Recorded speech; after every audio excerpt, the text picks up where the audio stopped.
Bonjour et bienvenue dans le Flash Info. Le Premier ministre sera ce vendredi 8 avril à Dzopé et dans la région de Lamé. Patrick Hachi s'y rend pour l'inauguration du tout nouveau CHR, le centre hospitalier régional. Reportage à suivre donc ce soir.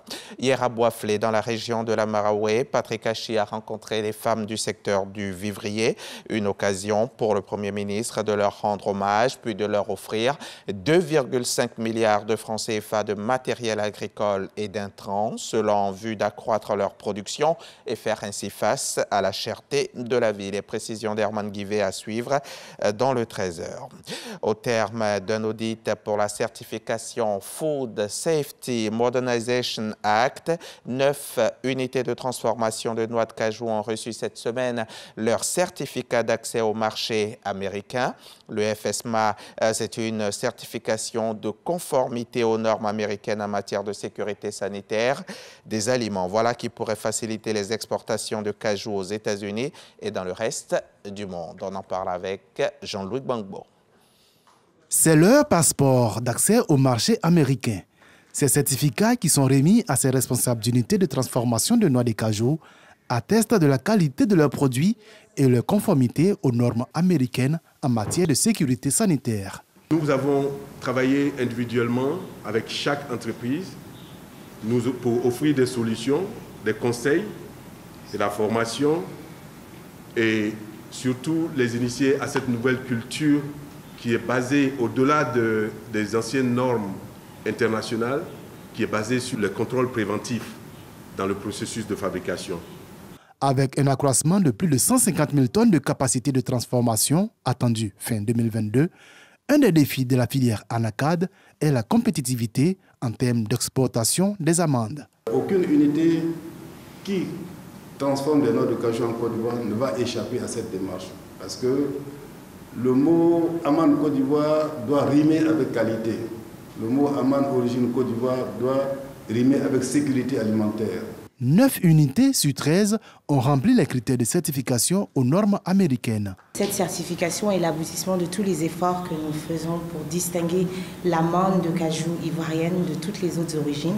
C'est vrai que le marché américain est très important en termes de volume et aussi d'exigence. Donc de pouvoir se frotter à ce FSMA Act et de finalement pouvoir être récipiendaire de cette certification fait foi et preuve de la qualité que nous sommes capables de produire en Côte d'Ivoire, comme ça peut se faire partout ailleurs.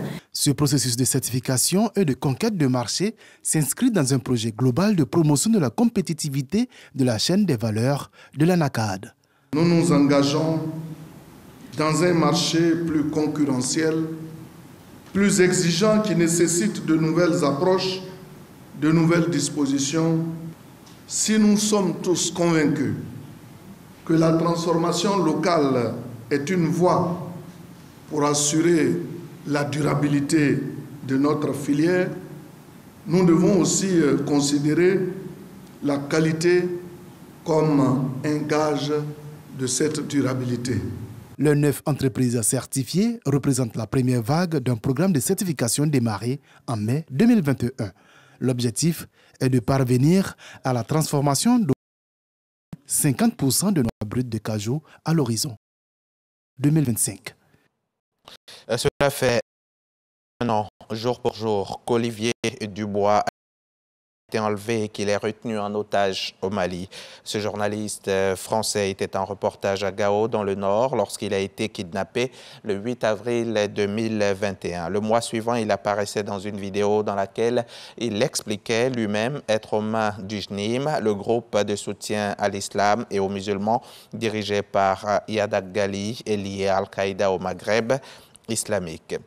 Matteo Salvini, leader et sénateur de la Ligue, un des partis de la coalition gouvernementale dirigée par Mario Draghi, est convoqué ce vendredi à Palerme, en Sicile, où se déroule son procès pour séquestration de migrants et abus de pouvoir. Le leader de la Ligue est jugé dans l'affaire Open Arms, qui remonte à l'été 2019, époque où il était encore ministre de l'Intérieur et menait une politique de tolérance zéro envers les migrants. L'ancien chef du gouvernement italien est accusé de séquestration de personnes et d'abus de pouvoir et risque jusqu'à 15 ans de prison. Et puis, le Sénat américain a procédé hier jeudi 7 avril à la confirmation historique de la juge Ketanji Brown Jackson à la Cour suprême. Tous les élus du Parti démocrate et 3 sénateurs républicains modérés ont voté pour faire entrer cette juriste de 51 ans à la Cour suprême, où elle sera la première femme noire à siéger à la plus haute institution judiciaire du pays. Nous sommes au 44e jour de l'invasion de l'Ukraine par la Russie. Alors que l'Ukraine s'efforce d'évacuer les civils dans l'Est, le président Zelensky annonce le pire à Borodianka. Parallèlement, la présidente de la Commission européenne, Ursula von der Leyen, et le chef de la diplomatie européenne, Joseph Borrell, se rendent à Kiev, signe de soutien à l'Ukraine face à l'invasion russe. L'Assemblée générale de l'ONU a suspendu la Russie du Conseil des droits de l'homme des Nations unies. L'Ukraine se dit reconnaissante pour la décision prise. Moscou, elle, regrette, tout en affirmant que la Russie continuera à défendre ses intérêts par tous les moyens légaux dont elle dispose. C'est la fin de ce flash. Merci de l'avoir suivi et à tout à l'heure, 13h.